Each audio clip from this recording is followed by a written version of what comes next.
Welcome to WebChat with Minnesota Adult Education. Today is Wednesday, September 18th, 2024.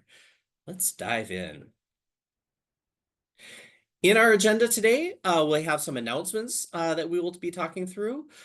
We also want to talk through walk through the report card, and we'll be discussing grants and funding, transitions, high school equivalency testing, professional development, and we will have time for your questions as well. So we look forward to talking with you and learning together today. You'll also see in that the slide deck is in the chat.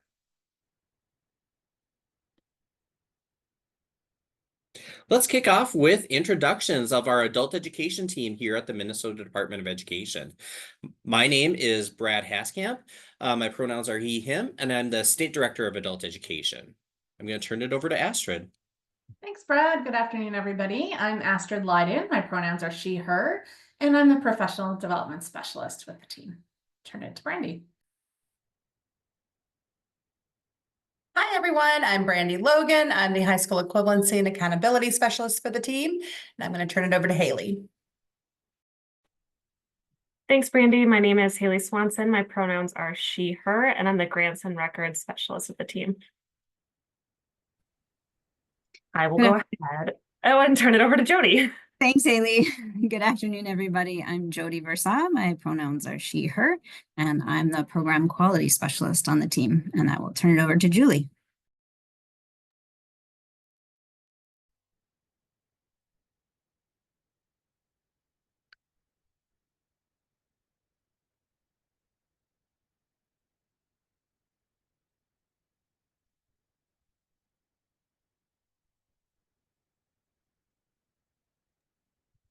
Julie, if you shared, we could not hear you. I guess my video is not working for some reason. So good afternoon, everyone. I'm Julie Dinko. I'm the transitions specialist, and my pronouns are she, her, and I will turn it over to Neil Allard. Hello, everybody. My name's Neil. My pronouns are they, them. I'm the Records Communications and Administrative Support Specialist. Wonderful. Thanks, everyone. Julie, just FYI, you're still unmuted, and we can see your camera. Good. All right, so that is our adult education team here at the Minnesota Department of Education. Let's kick in with some announcements. So we want to thank you, everyone, for introducing yourselves in the chat. The chat interaction is not done. This week is National Adult Education and Family Literacy Week. And as part of the celebration, I really want to do an activity with all of you where you fill in the blanks in the chat. So in the chat, please respond what you see in the blanks, or how you'd fill in the blanks. Adult education is blank because blank. So I'd love to see your responses in the chat.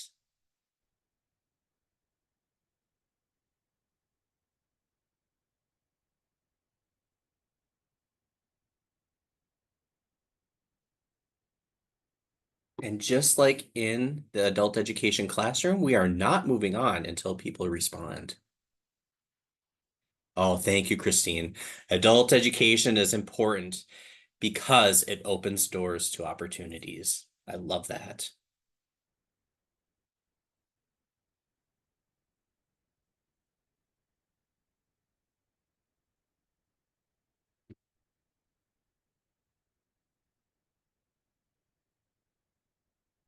Excellent, Sue. Adult education is awesome because of our student success. Oh, there's some amazing responses in the chat. Adult education is essential to every community in Minnesota because community members need career and education support and skills.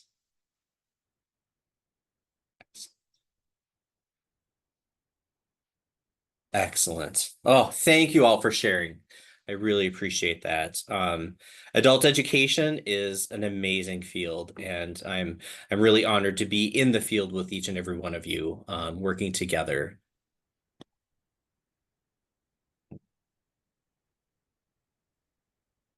Let's go to the next slide. So my response is that Minnesota adult education is amazing because of each and every one of you. Like, you work tirelessly.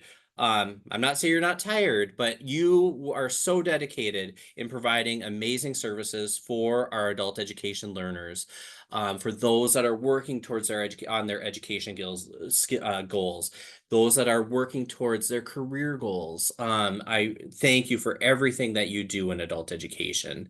It's been exciting to see this week the social media posts and the promotion of adult education and family literacy week. The Minnesota Department of Education has also been responding, and we even saw our national adult education director, Latoya Newson, who has been participating heavily in National Adult Education and Family Literacy Week. She's been doing a lot of social media posts, webinars, etc. And if you haven't met Latoya Newson, that is our current National Adult Education Director, and a very positive and inspiring person to work with. And let's talk about what you're doing locally with this. So to help us talk about Adult Education and Family Literacy Week in Minnesota, I'd like to turn it over to Literacy Action Network. Hi everyone, my name's Kaya. I am the president of the board for the Literacy Action Network, and we were excited to work together with Brandy and Minnesota Department of Ed to help promote adult education and Family Literacy Week. So like Brad mentioned, this week through the 20th is Adult Education and Family Literacy Week. And if you've been following the posts or getting the emails, then you've seen the hashtag AEFL. If you've been wondering what it is, that's what it's short for. And we sent out some emails. You either got them through MDE or from Literacy Action Network, or maybe from both, or from I think it was also in our newsletter, asking for all of the programs to help participate in raising awareness about adult education. So if we go to the next slide, you'll see we had a little call to action. There is an AEFL toolkit that was put together by COABE, which is our national advocacy organization for adult education. And what we've been asking people to do around the state is to just post one image a day to help promote adult education and to kind of flood the social media feed. So if you've been participating in that, thank you so much. If you haven't had a chance to yet, don't worry, there's still 3 pictures that you can post. So we're on day 3, and if you either go to the link for the toolkit, or you can also access this on the the toolkit's on the Literacy Action Network's website. You can get those images. If you'd like to include additional text, you can copy from the COABE toolkit to get more than just the pictures, but even just the pictures is a great way to help promote it. Yeah. So thank you for everyone who's doing that. And then if you want to share additional things too, don't be limited by this. I saw in the chat a lot of people wanted to do shout outs to their students, some of their class achievements. Please continue to do that. This is the week to celebrate it, but I think we can highlight all of the achievements of adult ed throughout the year too. So thanks everybody. Thank you, Kaya. I'm really glad to see such a united front with adult education programs around the state this week. So speaking of Literacy Action Network, you might not be surprised, but in our field, we have Literacy Action Network and Literacy Minnesota. And over the years, there has been confusion between the two organizations. And which do you reach out to for which purpose? Or who do you talk to about Summer Institute payments? Or who do you talk to about your SID license? Things like that. And so we wanted to provide a little clarification today about when you're working with Literacy Action Network, and when should you reach out to Literacy Action Network, and when should you be reaching out to Literacy Minnesota. Wendy, do you want to talk a little bit about when should someone be reaching out to Literacy Action Network? Sure, thanks, Brad.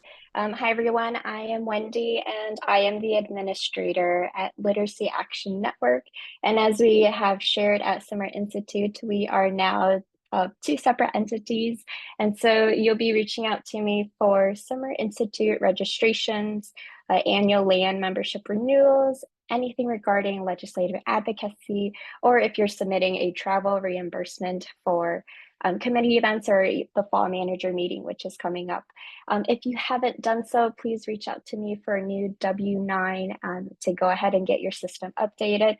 I have been getting checks in the mail that are issued for the wrong organization, so I've just been popping those back in the mail to you to get that reissued to the right organization. Thank you, Wendy. I appreciate that.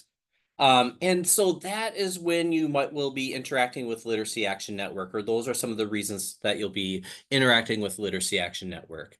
With Literacy Minnesota, you're working with Literacy Minnesota on the Adult Literacy Hotline, with distance learning training, with your SID license, with distance learning licenses, those statewide licenses that we have and those invoices, with digital literacy or North Star courses, resources, and tests, as well as Literacy Minnesota for volunteer referrals, volunteer training, and volunteer coordination. And I'm sure with both, there are other ways that you might be interacting with them, but those were some of the top 4 or 5 reasons that you might be reaching out or working with those individual organizations. And so we wanted to make that clear so you don't end up in that situation that Wendy described, where your organization sends a check to the wrong entity. And so we want to make sure you're know who to talk to and for which purpose. Thank you, Elizabeth.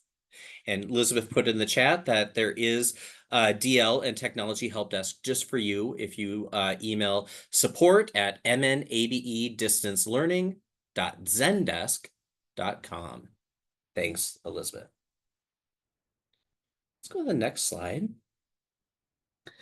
This is the time where we're thinking about Election Day, and we'll get the question, are we able to hold classes on Election Day? Yes, regularly scheduled adult education programming can be held on Election Day. That also means that it can be done on primary election days and special election days as well.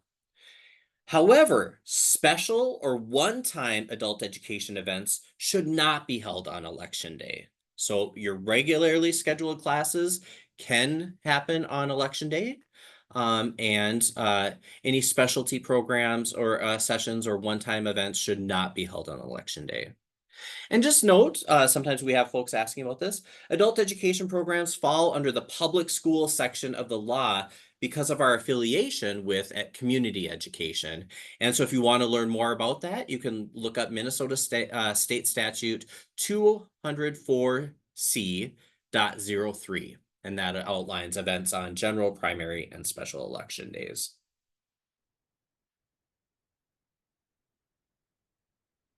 And speaking of elections, there is a 3-part newsletter article series coming soon talking about elections and voting. And you'll see that in the MN ABE Connect next month, in the month of October. Couple things we'll highlight for you today. There's a 2-part webinar series called Equip for the Elections, Media Literacy and Voting. So there's so much that you can talk about with students and you might be building into your classes about the election. And so there's resources pulled together by World Education and the National Coalition for Literacy in that 2-part webinar. Thank you, Neil, for putting the registration for that webinar in the chat. If you're interested, please go to that registration. The 2 events are on September 20th and September 27th. And then there's also a media literacy, voting, and advocacy resource toolkit that you can see here. And thank you, Neil, for putting that link in the chat as well. That resource comes from the Change Agent.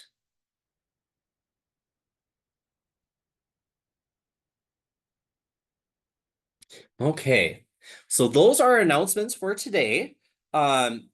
And we're going to dive now into the report card, the 2023-24 Minnesota Adult Education Report Card. So we're going to walk through the pages of this report card. You'll see Neil put in the chat the link where you can find the report card, as well as some other accountability resources. And so I was just going to walk through, and we have screenshots of those pages of the report card. This report card was emailed out to folks on September 4th, and that email came from Astrid Leiden in our office.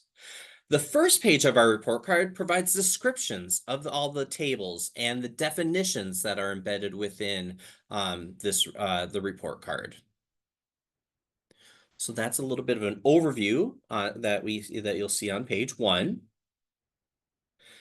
As we go to page 2, that's our first table, and this is state adult education or ABE aid per participant.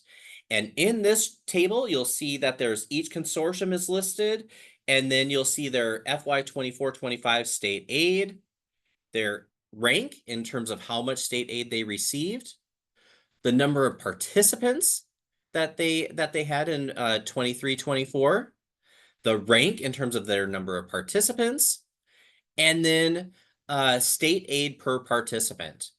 And you can see that state aid per participant is anywhere from more than 2,000 to less than 600. So a big range depending on the consortium.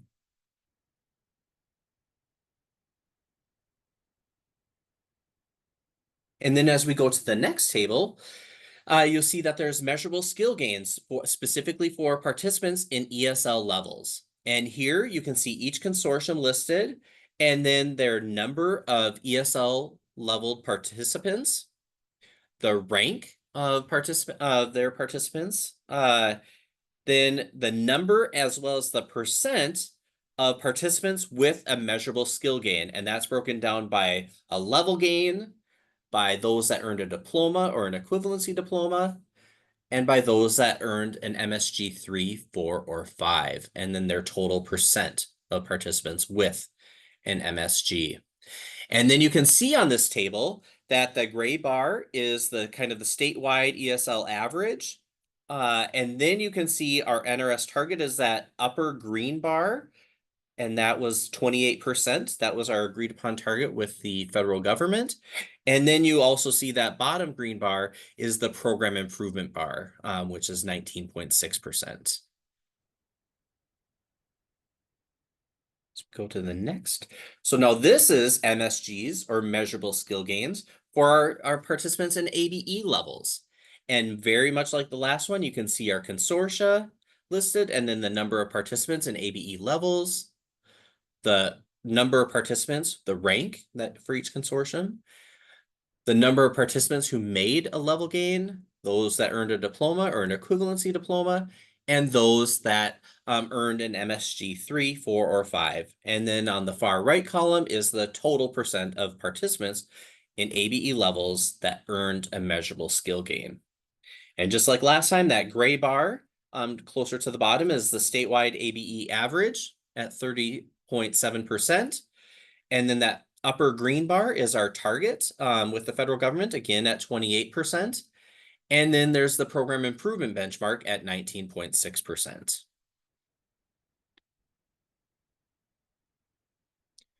And then as we go to the next one is about post-testing rates. So this one lists each consortium, their number of participants, their percent of participants that had 12 plus hours and post-tested, that were post-tested, and then the number of participants that had 40 plus hours. And then the final column to the right is the percentage of participants that had 40 plus hours and were post-tested. So, and there we see that our statewide average for ESL, this is for ESL students, was at 74.3%. That's that upper gray bar. The lower gray bar is statewide for participants in ABE levels. That was at 68.9%. And then our program improvement benchmark is 60% of those that had 40 plus hours. And this aligns with our state assessment policy that is approved by the federal government.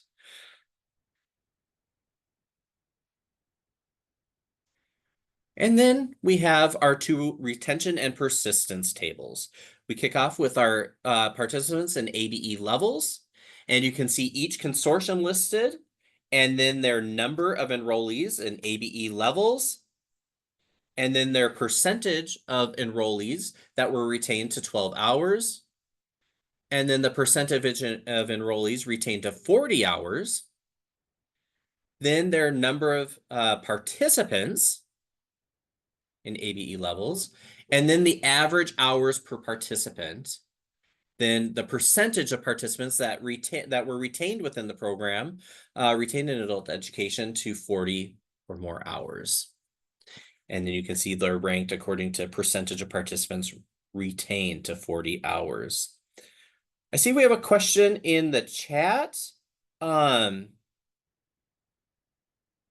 Scott, can you clarify your question, please?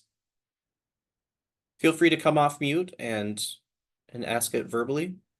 Sorry, you have a statewide average of post-testing rates, and you have it separated into ESL and ABE, but for each program, there is only one number. Yep, we combine it for each program for the total because we're not differentiating that by ABE and ESL according to the program improvement benchmark. We're just doing it total, but there have been interest by folks to just know, like statewide, what does our ESL post-test rate look like, and our ABE level students, what does that post-test rate look like? And so we separate it in the statewide, but yep. Good question. Okay, and then the final page of the report card is retention and persistence for participants or for enrollees in ESL levels. And this again, the top or the left corner or the left column again is consortium. And then the next column is the number of enrollees that were in ESL levels. Then the percentage of those enrollees retained to 12 hours. And then the percentage of enrollees retained to 40 or more hours. And then the number of participants total in ESL levels. And then again, average participant hours and percentage of participants that were retained to 40 hours.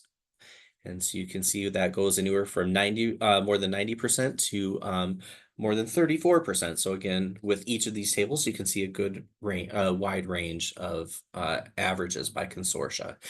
And then you can also see the statewide ESL average in that with that gray bar.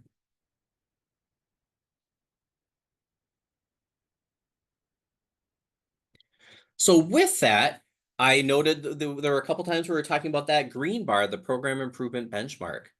So let's talk about program improvement for a second. So program improvement is a state required process for consortia whose measurable skill gains fall below 30% below the state target. That's one of the main metrics for program improvement. And I'm highlighting this because in 23-24, our MSG target was 28%.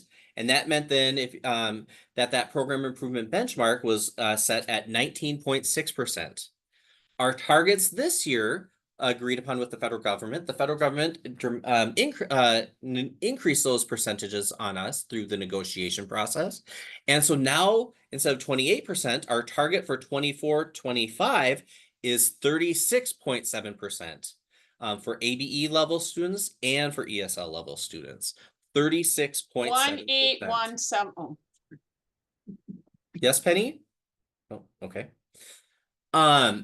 And so with that big increase in our MSG targets, that also means there's an increase in our benchmark for program improvement. So on the report card next year, you will see that benchmark for program improvement jumps from 19.6% to 25.69%.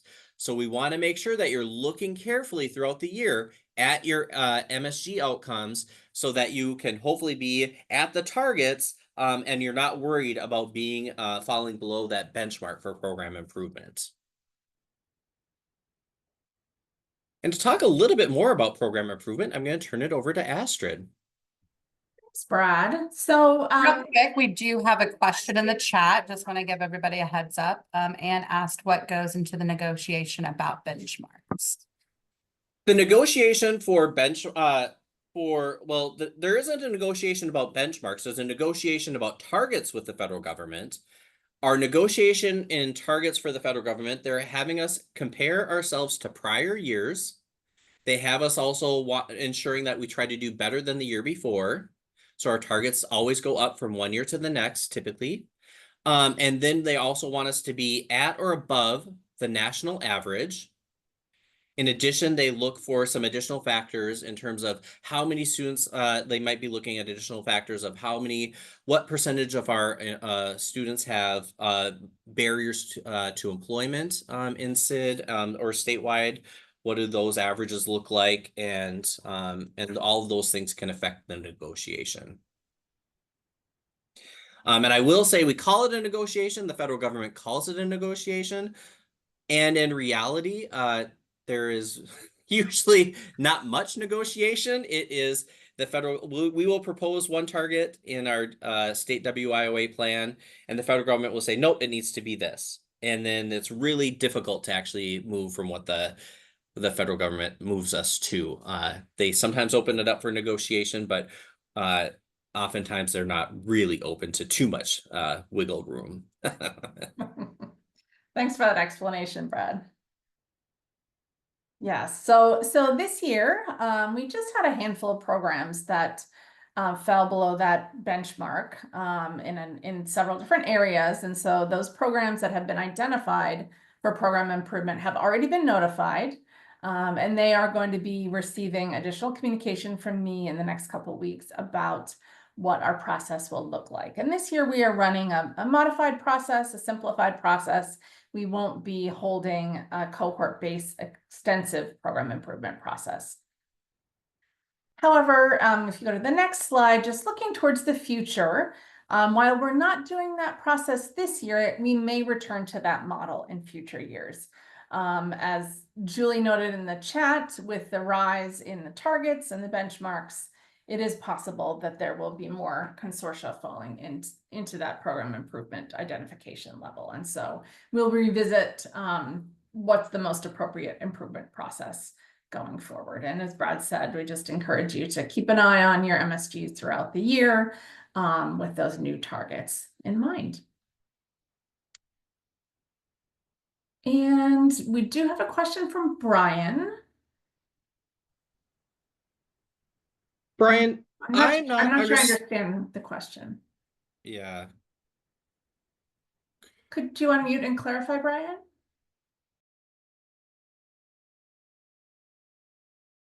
Sure. So I'm just wondering, with the program improvement line drawn, does that increase in relation to the federal gain requirement, or does that stay at where it's currently at?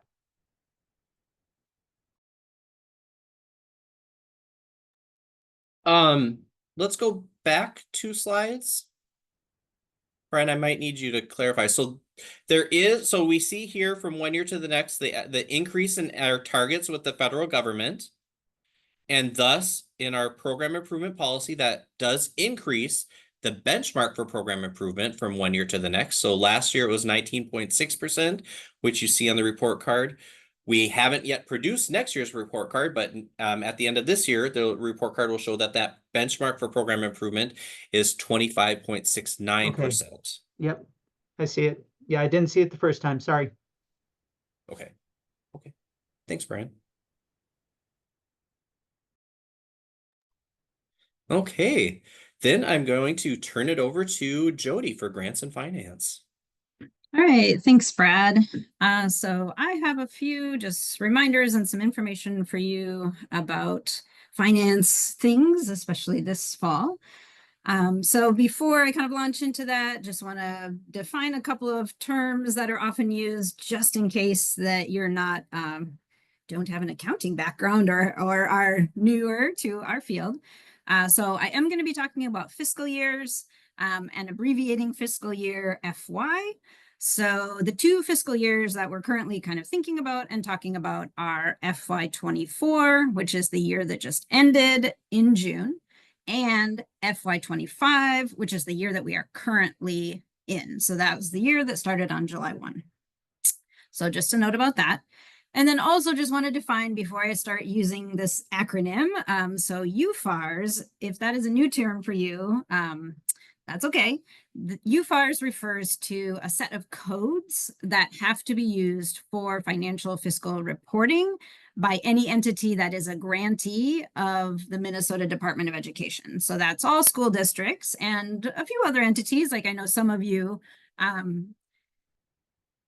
work in programs that are not school districts, and you also do have to use these UFARS codes when you report about your adult education grant.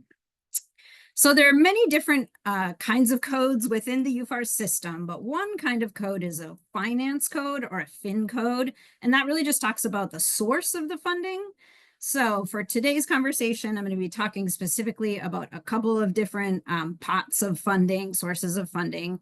So your state adult education funds are fin code 322, and your federal adult education funds are fin code 438. And if you receive an IELCE grant, that is fin code 801. So those are just some examples of finance codes within that UFARS system. So I want to, on this slide and the next slide, my hope was to kind of give you some bullet points that you could potentially take to your business office just to check in and make sure things are all in order. Small caveat that actually I am really, when I say you, really who I mean is those of you who are the consortium manager. So those of you who are in the manager position at the entity that is the fiscal agent for your consortium. So if you work for a downstream provider that's part of a larger consortium, you may want to keep these in mind, but may not be as relevant to you. So first of all, just a small checklist of key finance tasks that need to happen in order to sort of close out and finish up all the financial details of FY24. I will talk more about each of these on the upcoming slides, but again, this slide is just for you to have for your reference, perhaps for a conversation with your business office. And then on the next slide are some tasks for FY25 funds. So remember, FY25 is the current year. That's what started on July 1. And we're going to highlight this a little bit. I will have some more information about it in a couple of slides. But a couple of things that are upcoming about your FY25 federal funds, so your FIN 438 funds, those funds this year are going out through MEGS, which is different than the past when they went out through SERVs. As of today, September 18th, when I am speaking to you, the budget within MEGS for your FIN 438 Federal Adult Education Grant is in the final stages of software development. We were very hopeful that we were going to be able to tell you today, it's ready, go do it. And unfortunately, that is not the case. There's probably been at least 3 or 4 different emails about it just this morning. So it's definitely close, but it is not quite across the finish line. So we will email you the fiscal agent contact for the consortium when that budget is available in MEGS. But that is sort of the next step for your federal adult ed funds for FY25.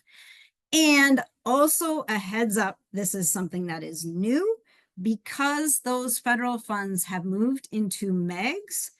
There will now have to be a quarterly reimbursement request process.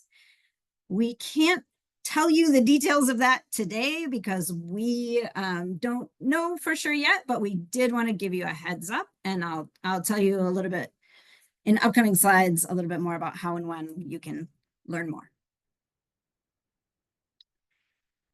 So now I want to give you some more information about those tasks listed that are key finance tasks for wrapping up your FY24 funds. So this first one is specifically about your state ABE award, which is FIN code 322.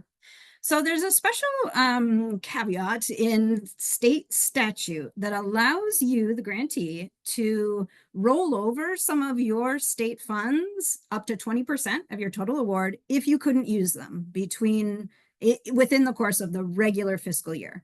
So if you got to June 30th and had some leftover money because maybe a teacher retired and you weren't able to replace them, or you were planning to run a course but not enough students registered, so you didn't spend as much as you budgeted, you still have an opportunity right now in this period of the year between July 1 and September 30th. You can still spend up those funds if you need to. We sometimes refer to this time period as quarter 5.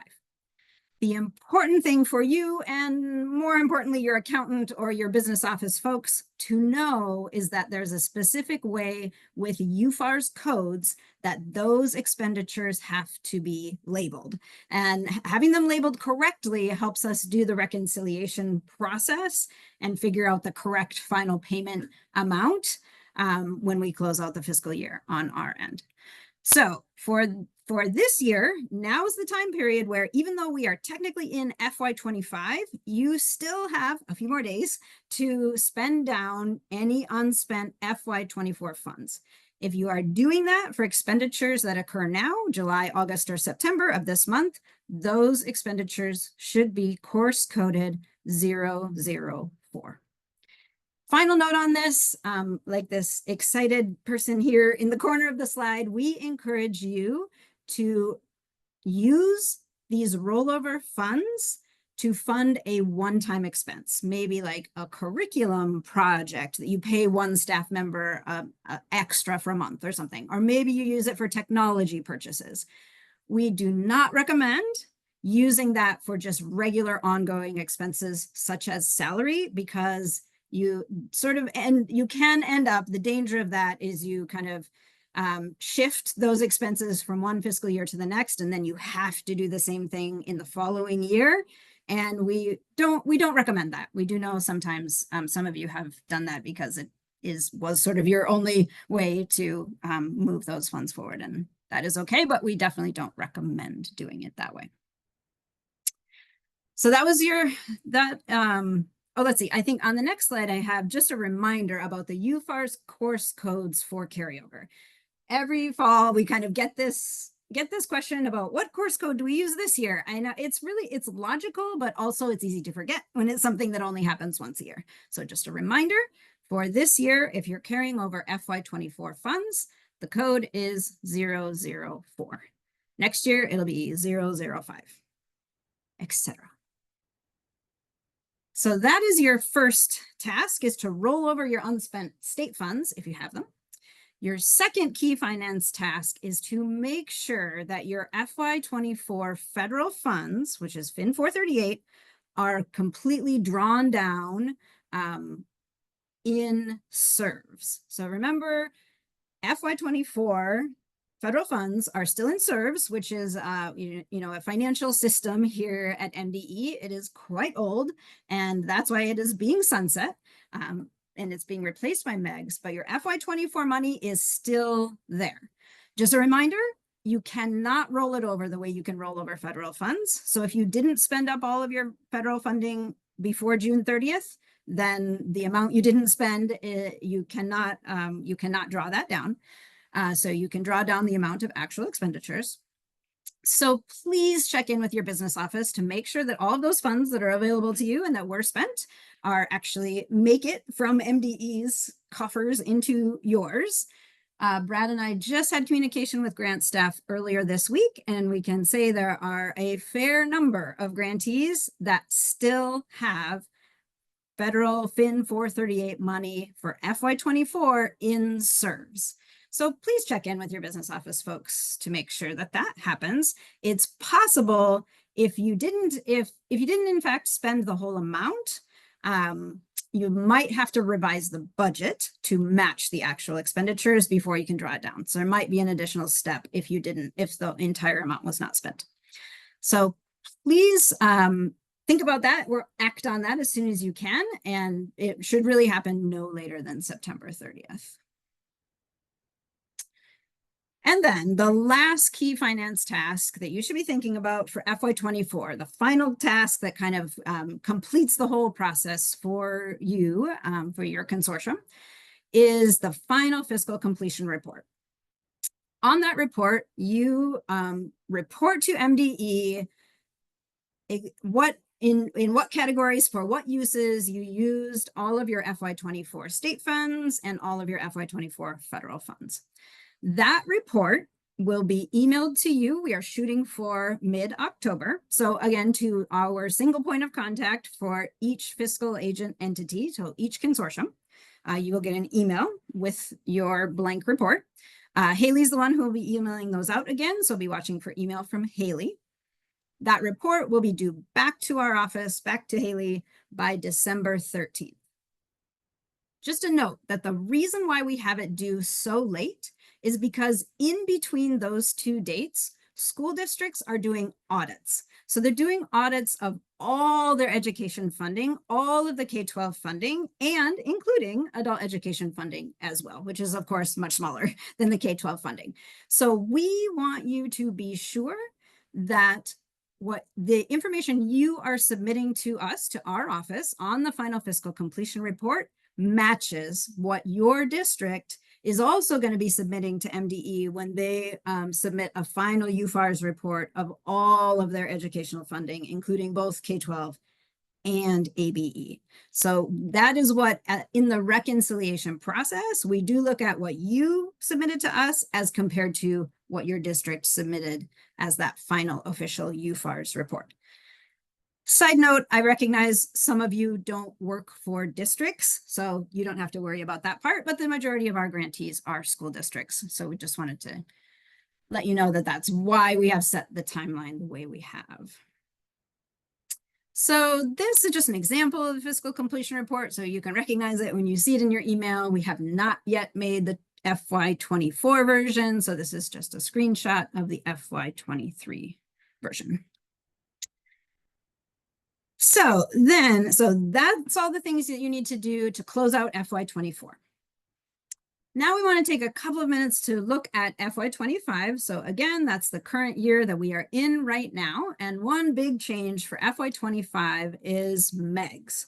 So MEGS is a new software, new financial system here at MDE that is being built and is transitioning to replace SERVs, which is great news. If any of you have worked in SERVs, it's quite old, it's quite slow, and it definitely needed to be replaced. So we're hopeful, confident that MEGS will be more user-friendly and just function better than SERVs has.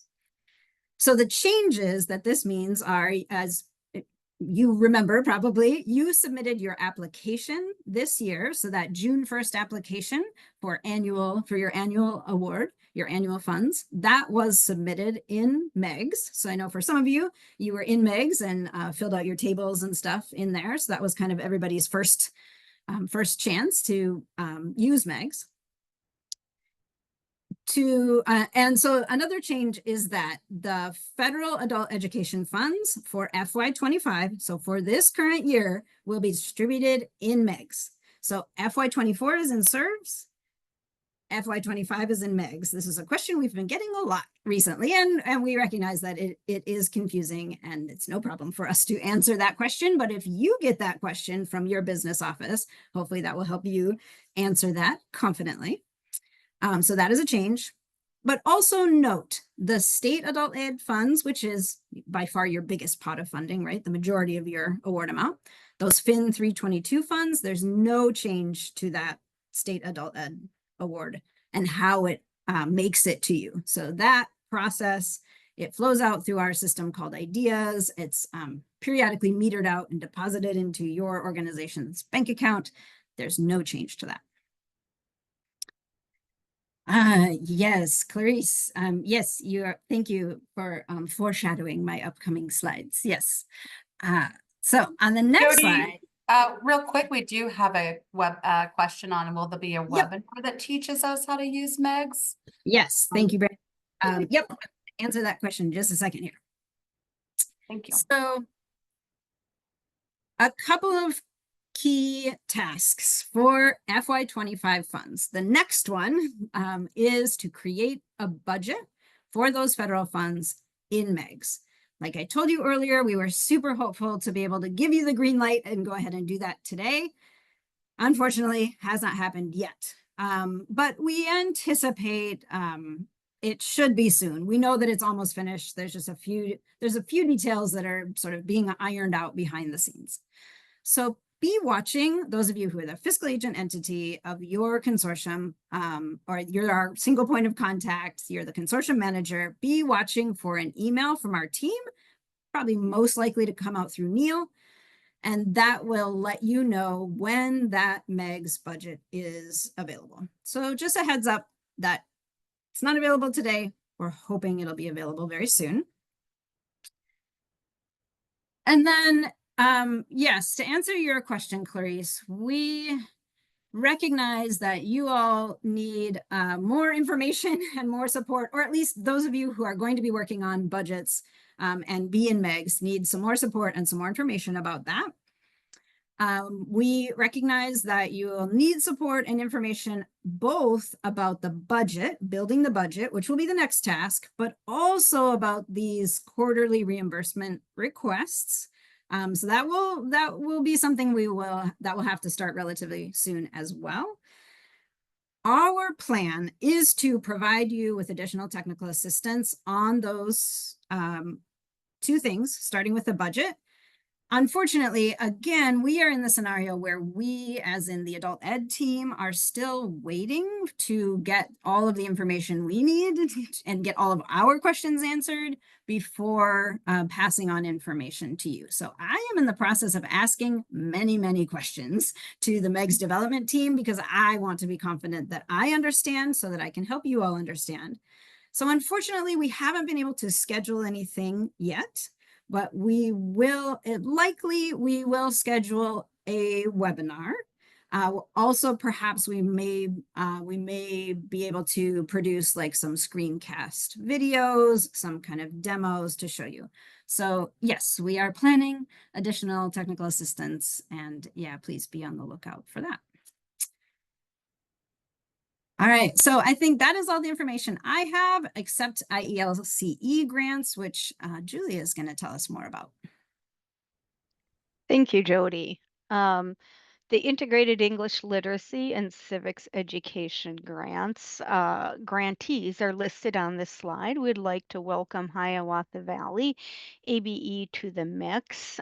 We are in the third year of this grant, and typically after years 1 and 2, if there is underspending on some of the grants, we will try to put out another grant to a grantee, and that was Hiawatha Valley ABE.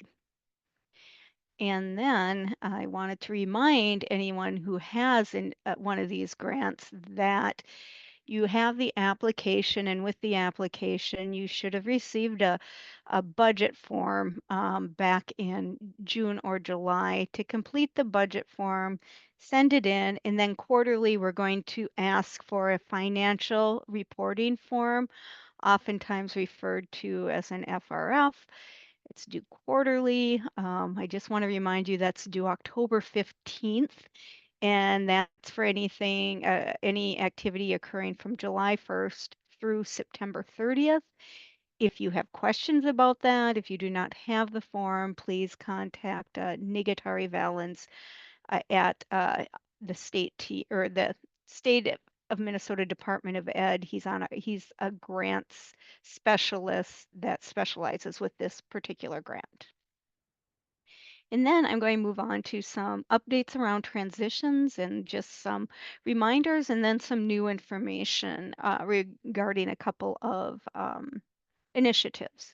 First of all, we are in our third year of our online statewide training courses pilot. Just want to remind people that these classes are open to all ABE learners who are at the appropriate level to take the course. So any adult education learner can be referred to the course, and the referring consortium can count the contact hours. So this was designed as a way not to be a hindrance to making a referral to one of these courses. And on this slide, you'll see the courses that are available. They all offer some sort of training or some sort of preparation for an exam. And there is a link you can go to get information about these courses, which will provide like who the instructor is. It has promotional flyers that you can use to promote these courses within your consortium.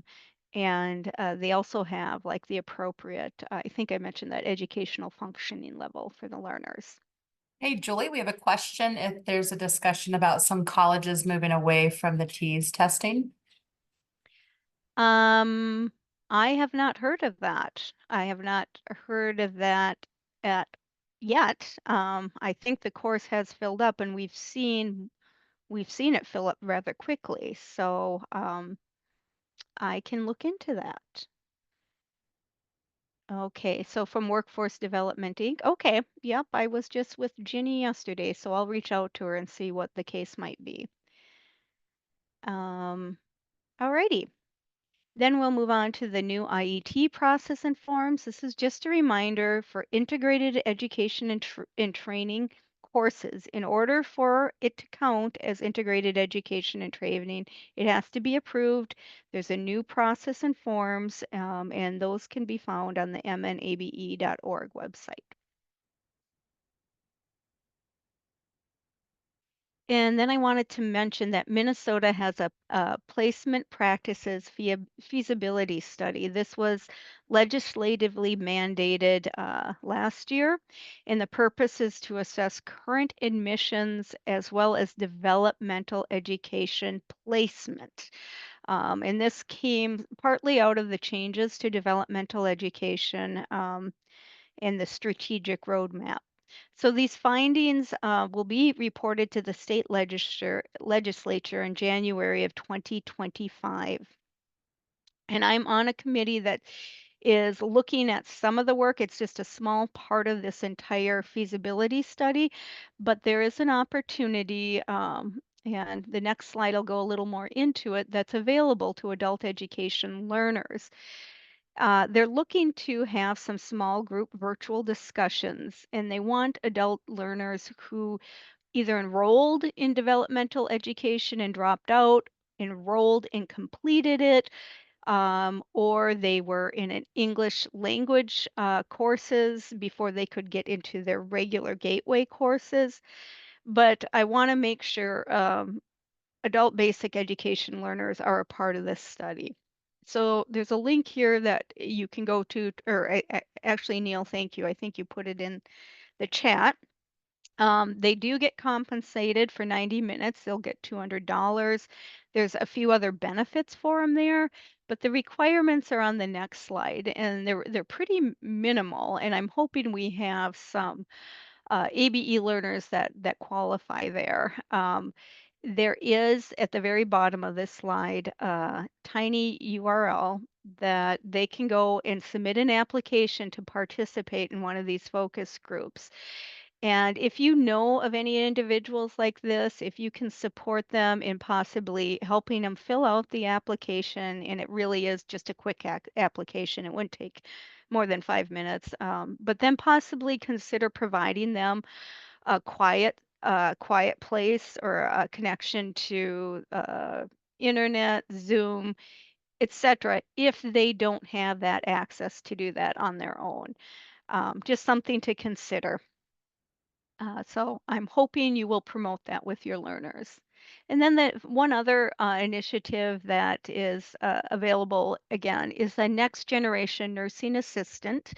And they're taking this train, test, and work because this is this free.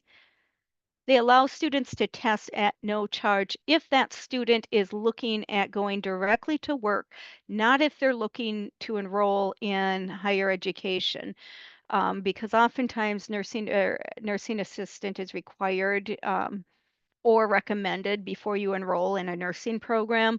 This is really geared towards individuals who want to go directly to work. So there is some test prep that a learner would do online. And once they do that, then they'll get a promo code and they can go to a testing center, enter the promo code, and they can take the test at no charge.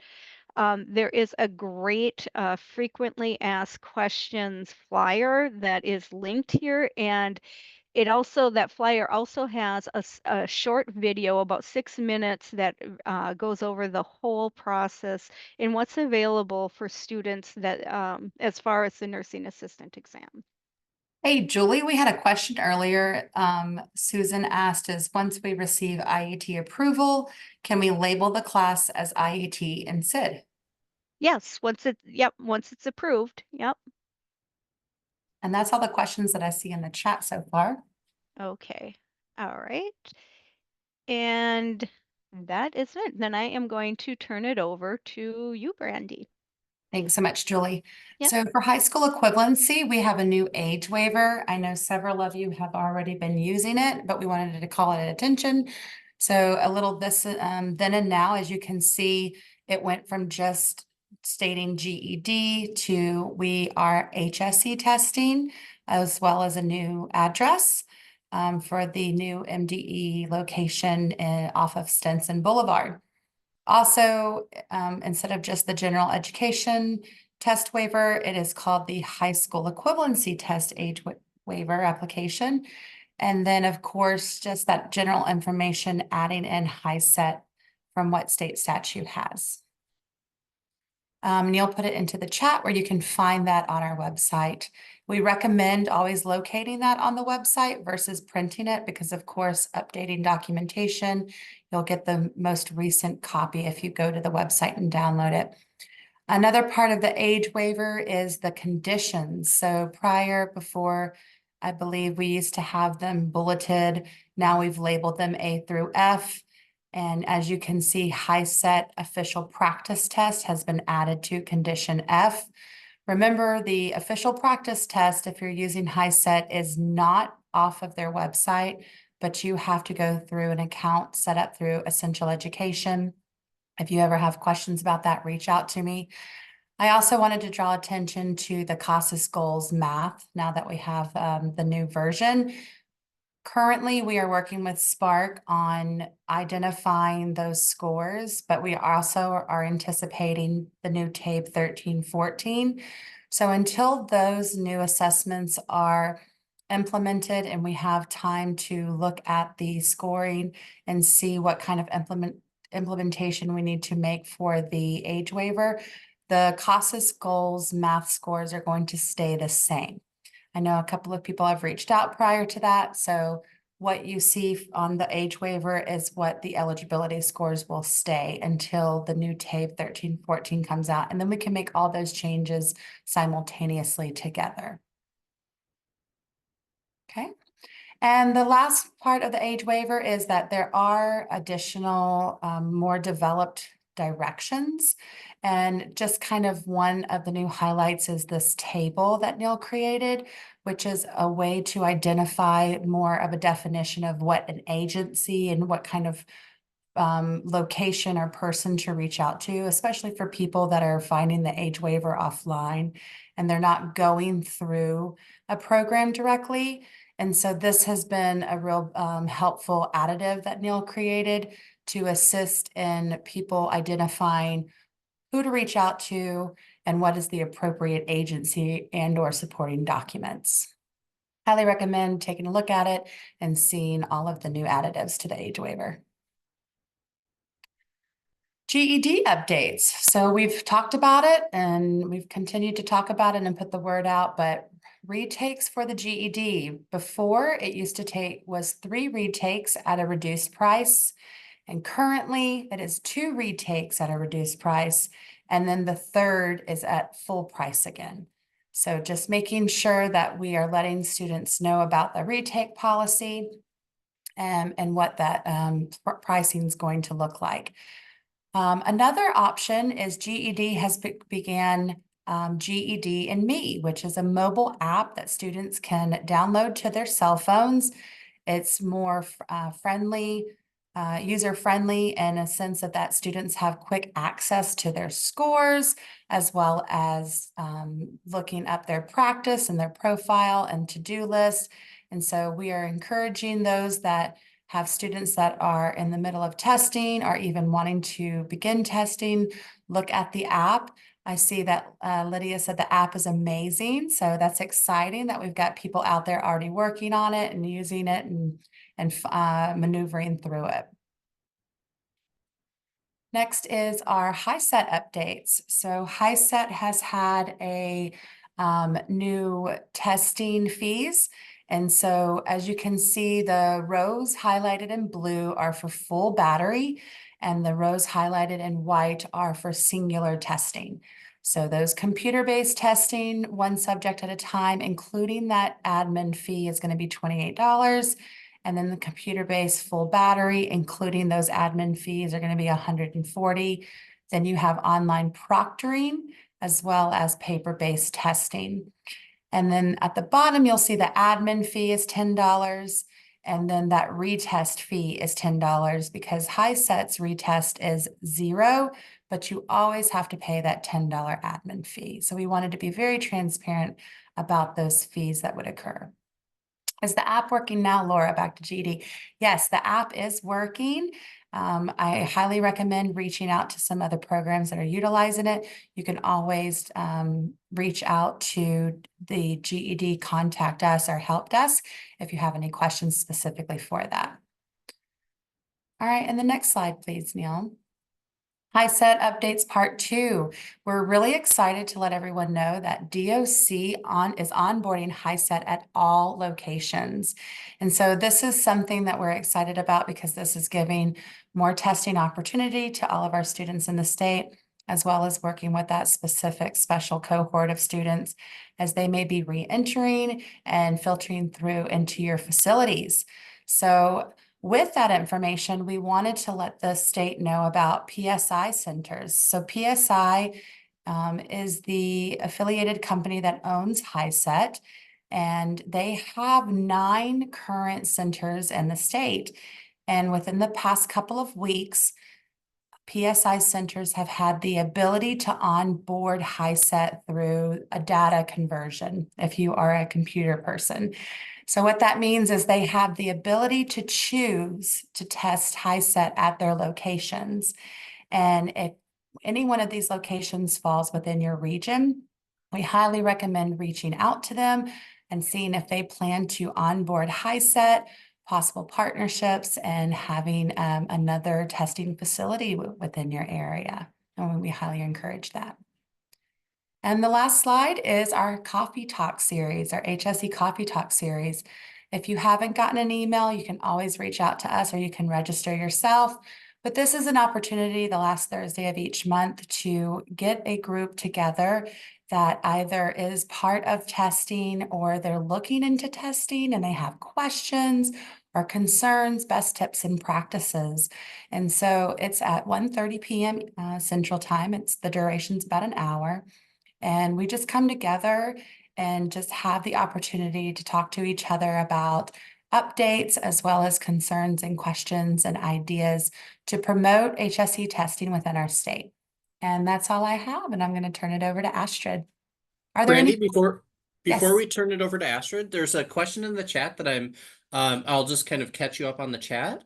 So you. one is Kirsten Fugelseth is actually noticing a big difference recently between what someone is getting on the GED Ready test and what they're getting on the actual test. And an example she gave is someone scored a 175 on the GED Ready math, but when they took the actual GED math test, they only got a 136 and did not pass. So that's almost a 40 point difference, which is huge. So that's interesting. And so we're asking in the chat to see if others have noticed that trend.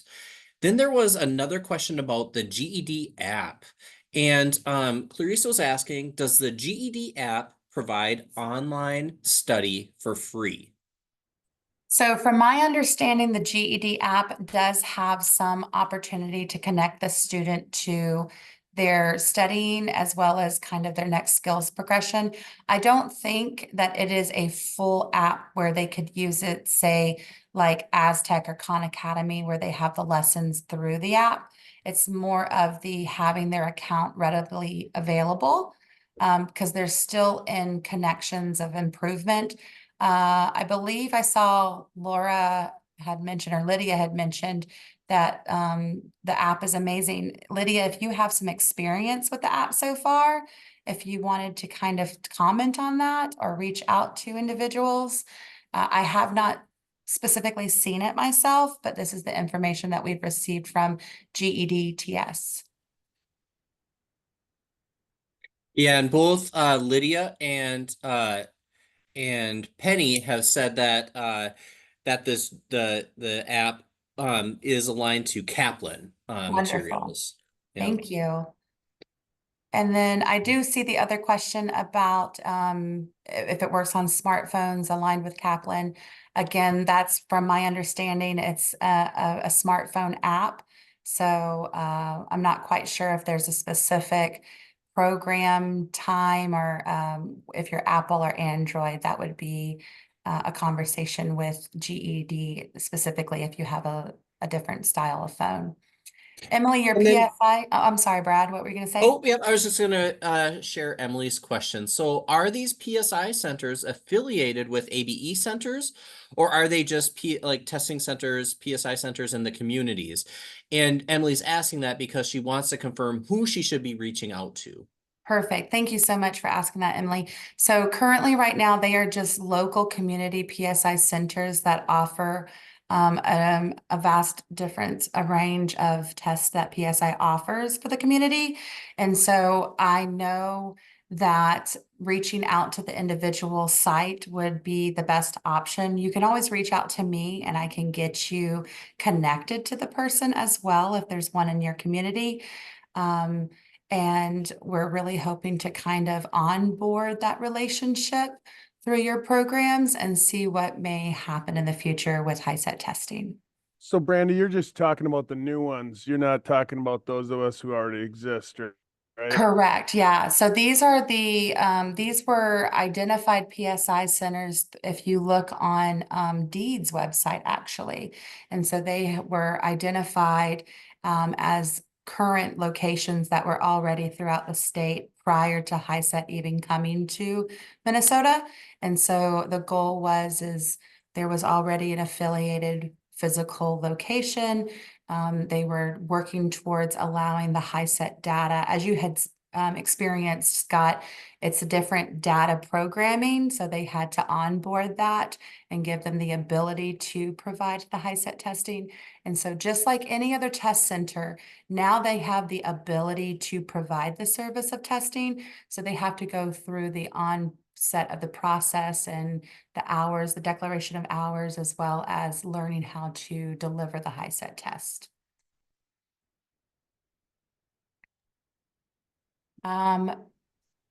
Is there any other questions?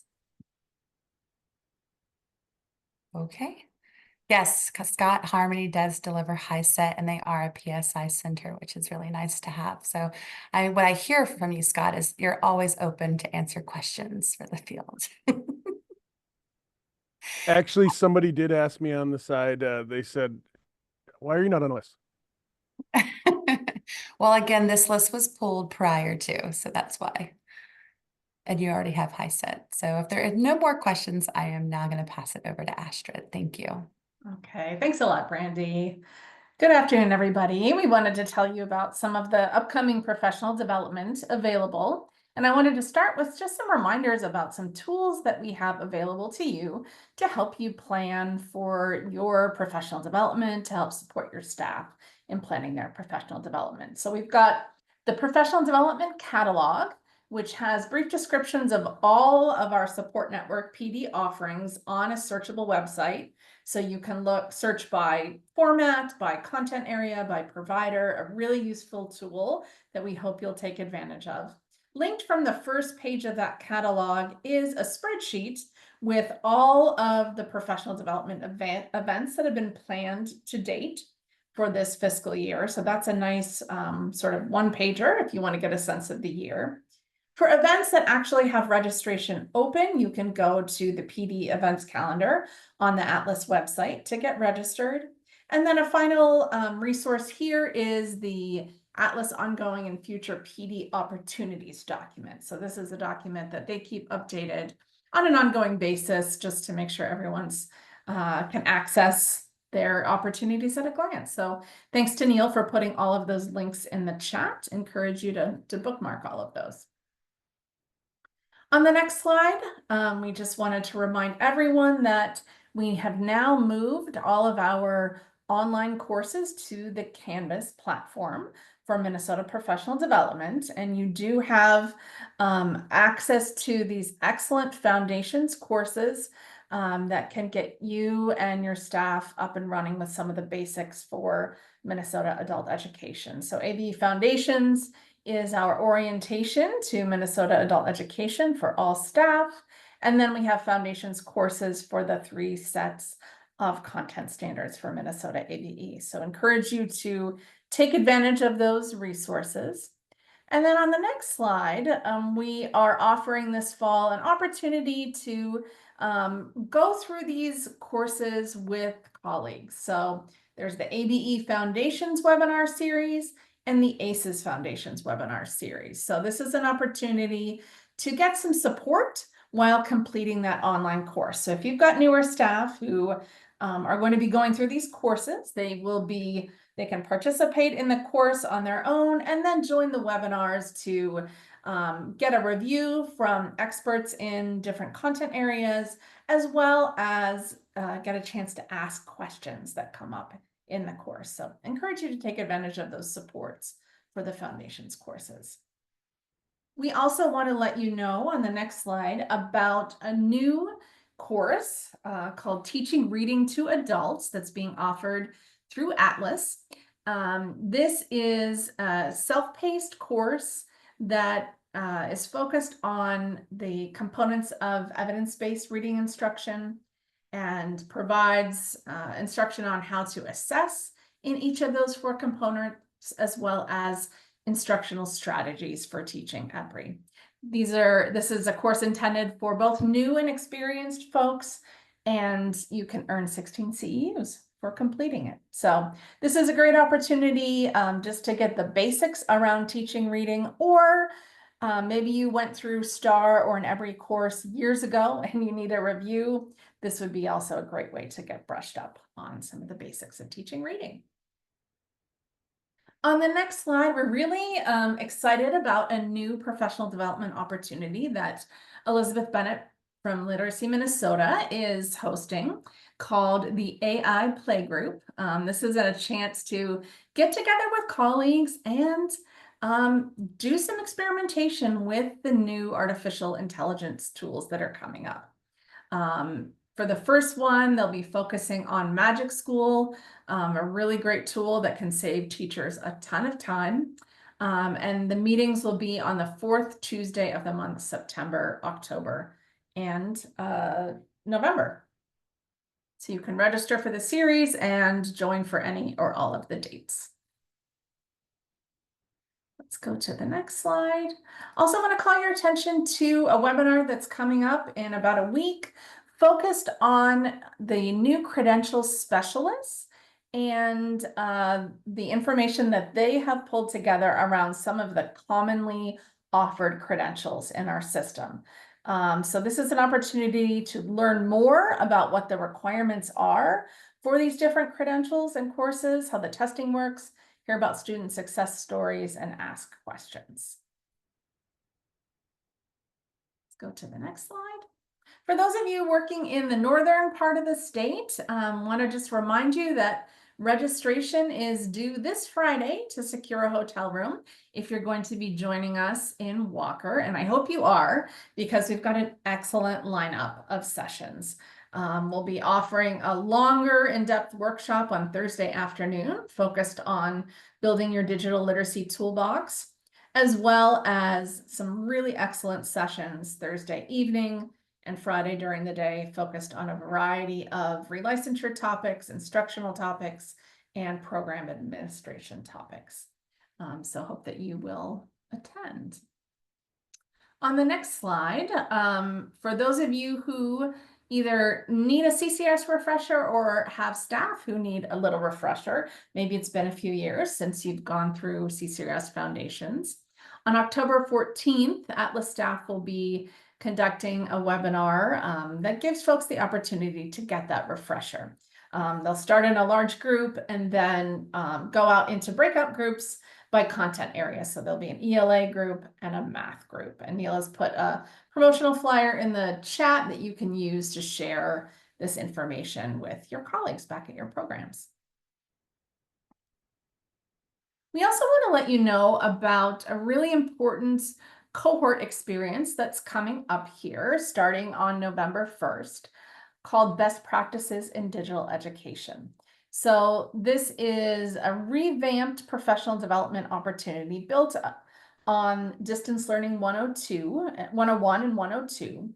And topics will include asynchronous and synchronous online learning, digital equity, digital navigation, instruction, assessment, really key topics for our current delivery models in Minnesota adult basic education. Even if you have gone through Distance Learning 101 in the past, I think this is a really good time to sort of reassess your digital learning practices in your program and get some support in developing a plan going forward. So there's a link to the application in the chat. If you've got questions, you can direct those to Adam Kiefer, who's going to be one of the facilitators of this cohort. Let's go to the next slide. We're also really excited about another new opportunity, which is going to be a one-room schoolhouse practitioner community practice. So this will be an opportunity to meet several times throughout the year with others who are working in what we call one-room schoolhouse settings. So this could be drop-in settings, lab settings, or just programs that have really significantly multi-level setups. So it's a chance to come together to share successes, challenges, do some group problem solving, and share strategies. So you can register for the series, come to any or all of the session. In that first session, we'll be doing some discussion about topics for the next couple of sessions and start sharing resources through a Padlet. And then finally, just want to remind you that we've got a lot of different events and conferences coming up. They're all listed on the document that Neil just chatted out. So this fall yet, we still have our Math Institute, which will be held virtually in November, Support Services Conference, also virtual in November, and in early December, the Volunteer Management Conference. Looking ahead to the new calendar year, the Language and Literacy Institute will be in person this year, January 23rd and 24th. We will be holding a spring statewide virtual conference in April, and then a spring South Regional in person in Mankato in May. So lots coming up. Mark your calendars so that you don't miss any of it.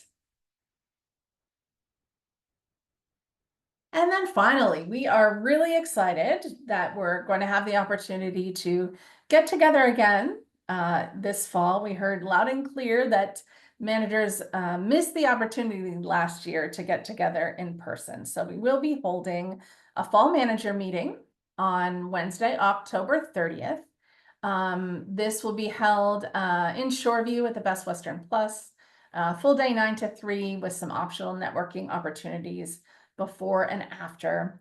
In this meeting, we're really going to be focused on collaborative problem solving and discussion, sharing of strategies. And for that reason, we're holding this as an in-person only event. Registration will open up in early October, so watch your emails for that. But in the meantime, we really would like your help in refining the agenda. We've identified a number of topics we're going to be addressing, but we'd like your input on the specifics for those, as well as other topics that you would like to discuss with your colleagues and with us from the state adult education team. So Neil has put a link in the chat to a survey where we're going to be gathering inputs.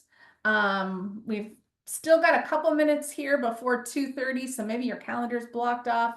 Encourage you to open up that survey now. Shouldn't take you more than 5 minutes. Share your thoughts, or if you don't have a chance to do that now, if you can do that by the end of the day, Monday, September 23rd, and let us know how you would like to spend that time together. So I'm going to ask my colleagues, I see there's been lots of chats coming in. Are there any questions related to professional development that we want to answer before we wrap things up? The one that I see is the fall manager meeting for program managers, consortium managers are both. Yes, it is absolutely open to both consortium managers as well as coordinators or other folks in leadership roles in adult education programs. And that is what all the questions that I see. Okay. Great. Well, let's go to the next slide then. As a reminder, the recording and the slides for this webinar will be posted on the Literacy Action Network website, so you can access those in the next couple of days. Our next web chat will be on February 12th. Registration is already available, so you can go ahead and get registered now, so you get that on your calendar. And then we just want to thank you all for being here today. Thank you to Wendy for being our host. Thank you to everyone for attending and for the amazing work you do every day. So happy National Adult Education and Family Literacy Week to you all. And we can stick around here if there are any additional questions. And you also have our emails here if you'd like to follow up.